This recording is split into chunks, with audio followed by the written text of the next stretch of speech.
লোটে মাছের চপ। প্রথমে লোটে মাছটাকে সিদ্ধ বয়েল করে নিয়ে এটা বড় বড় কাঁটাগুলো ছাড়িয়ে ফেলতে হবে। তারপর এখানে আদা বাটা, রসুন বাটা আর গোলমরিচ গুঁড়োটা একসাথে পাইল করে নিতে হবে।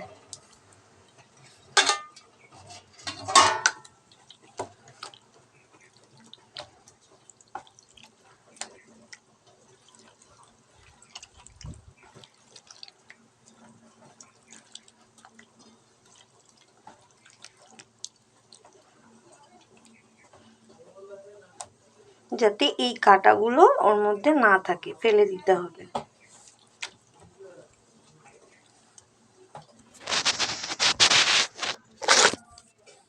একটা বয়েল করা আলু এর মধ্যে একসাথে পেস্ট মেখে নিতে হবে।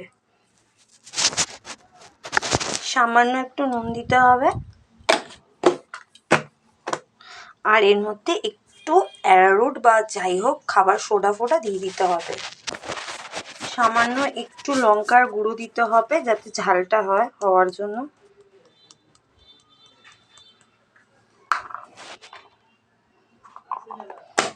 তারপরে এটাকে ভালো করে মেখে নিতে হবে।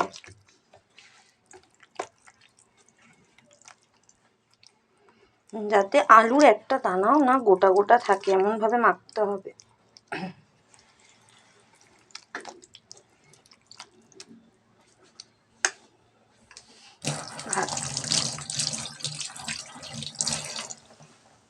গ্যাস অন করতে হবে।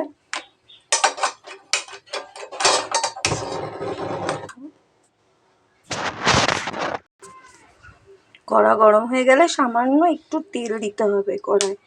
সে সাদা তেল হোক বা সর্ষের তেল হোক, যাই দিলেই চলবে। ম্যারিনেট করা লোটে মাছটা তেলের মধ্যে দিয়ে একদম শুকিয়ে নিতে হবে। যতটা পারবে ড্রাই করে নেবে যাতে একদম শুকিয়ে যায়, তাহলে পিসটা করতে সুবিধা হবে। খানিকটা অল্প তেল একটু একটা ডিশের মধ্যে মাখিয়ে নেবে। মাখিয়ে নিয়ে তারপরে এটাকে আলতো আলতো করে প্লেন করে দেবে, সমান করে দেবে, চারিদিকে ছড়িয়ে দেবে যাতে গুটিয়ে না যায়।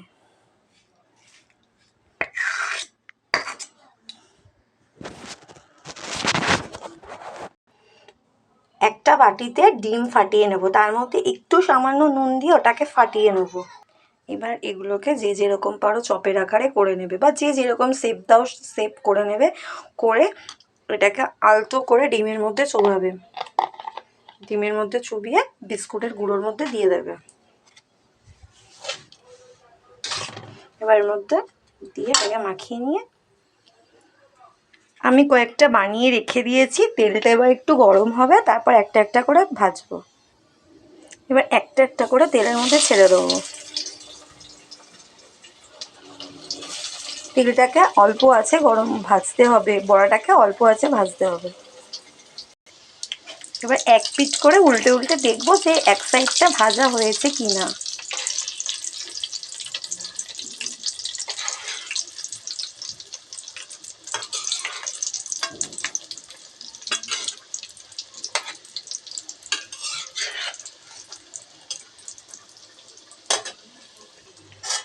যদি ভাজা হয়ে থাকে তাহলে আস্তে আস্তে করে তুলে নেবো যাতে ভেঙে না যায়, এমনভাবে তুলতে হবে।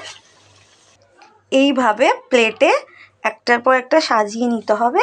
যে যেরকমভাবে পারো সাজাবে।